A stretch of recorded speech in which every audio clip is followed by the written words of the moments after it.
So I started developing a new dog breed when I started thinking about it. When I moved up here to Alaska, my fiance at the time was a dog walker, and I started helping him out, and I noticed that most of the dogs really didn't have very good temperaments, um, and they needed more than training. They needed to have been bred better with more um, understanding of the predispositions of temperament and better selection process. It seems like the dogs that are in this area are one of two groups. They're typically either a poorly bred pure breed, which means that their genetics are so concentrated and inbred that on average they're as related to each other as a sibling. And when you start inbreeding to that degree, you start developing a inbreeding depression that is caused by homozygosity. The genes, there's too many similar genes that are pairing up, meaning that there is a higher likelihood of genetic disorders to be concentrated. And these aren't just simple recessive traits, these are complex polygenic traits that are impossible to just, identify, isolate, and select away from. So the only way to improve upon a population that is this inbred is to outcross to an unrelated population. There is a irrational attachment to the idea of pure breed dogs it's a remnant of the Victorian era eugenics movement that is based on the idea that if you're wealthy, you deserve your wealth, and if you're not wealthy, you don't. Those wealthy people in the Victorian era considered themselves to be genetically superior and deserving of God's blessing, whereas the poor did not. And this is a common attitude in many cultures and many eras. And even now, today, I would say this is a very strong tenet of the Republican Party, that if you're wealthy, and the self-help community, because if you're successful and you're wealthy, you deserve that. And you deserve to hoard that all for yourself, as long as you're helping people a little bit with it.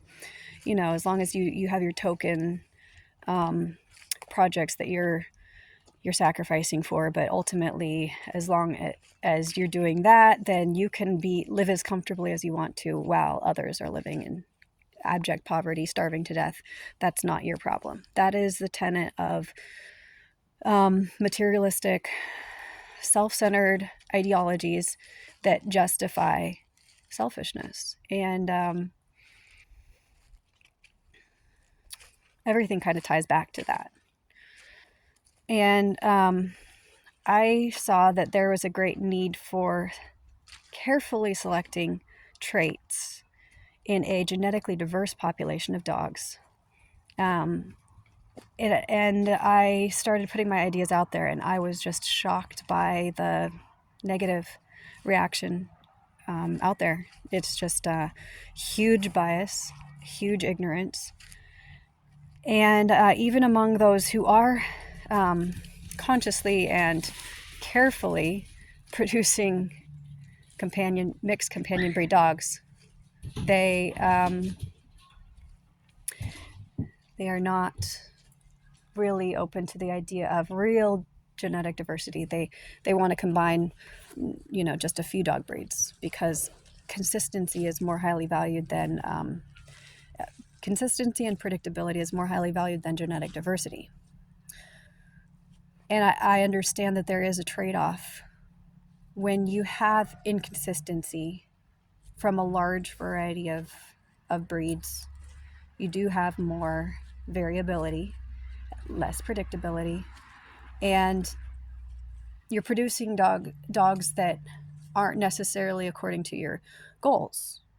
And you might produce an entire litter that doesn't meet your goals. But the thing is, people who have developed dog breeds in the past, this has been a risk that is acceptable, because the end goal justifies the means. As long as you can provide for homes you can provide for these dogs that are not meeting to your standard, and as long as these dogs that you're producing are of a better, higher caliber than the average dog available in your current area, then the end does still justify the means. So I produced a litter of 7 that there's only one that has the qualities that I'm looking. Really, it's an improvement upon both parents, and that's what I look for as a measure of success. Each generation needs to be an improvement upon the last, and not in insignificant ways. So 6 of these 7,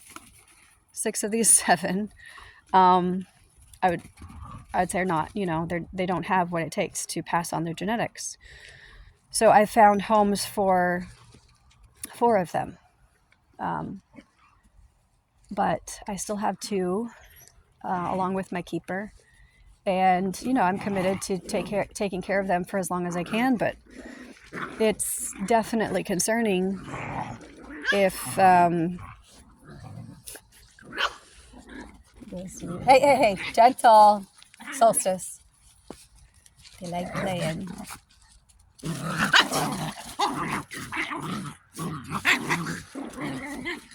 It's part of their social natures to play fight like that.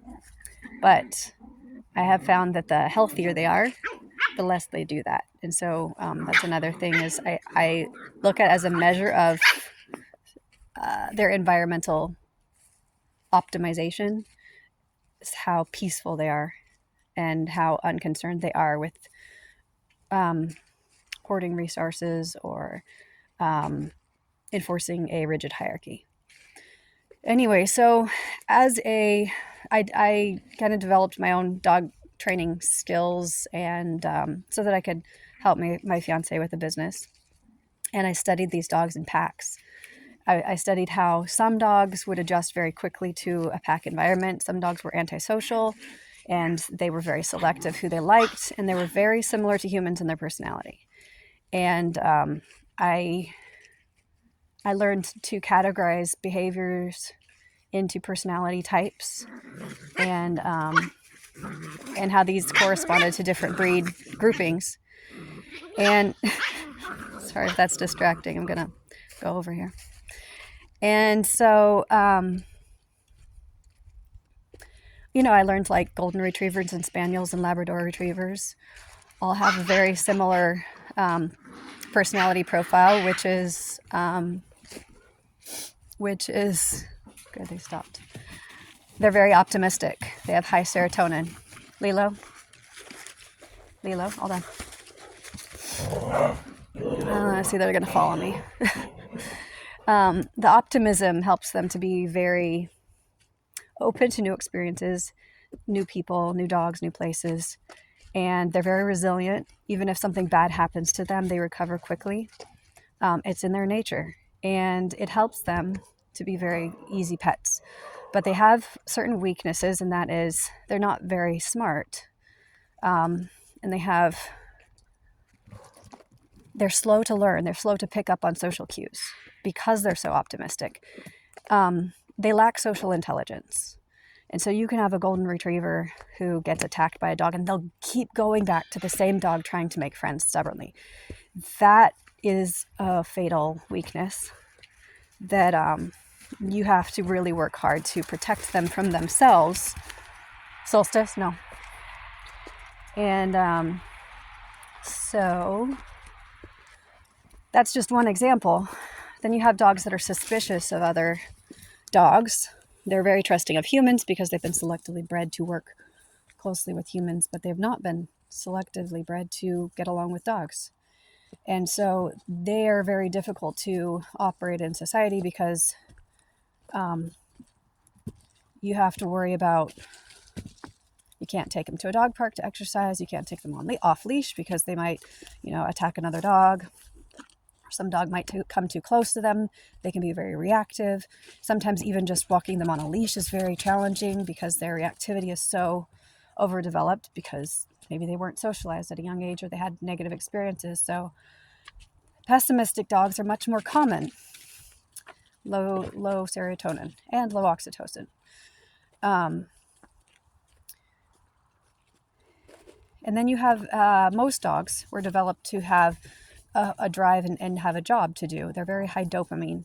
They're driven to do things just for the sake of doing them, for the excitement of that, because that's what they've been selectively bred for. It's almost like if you took a bunch of high achieving people who are workaholics and they all had children together, and you just like kept that gene pool small, like all of them would be like that. But if you took a bunch of like lazy couch potatoes and you inbred them together, they'd all produce that. So these traits are concentrated purposefully in the population to get what people want.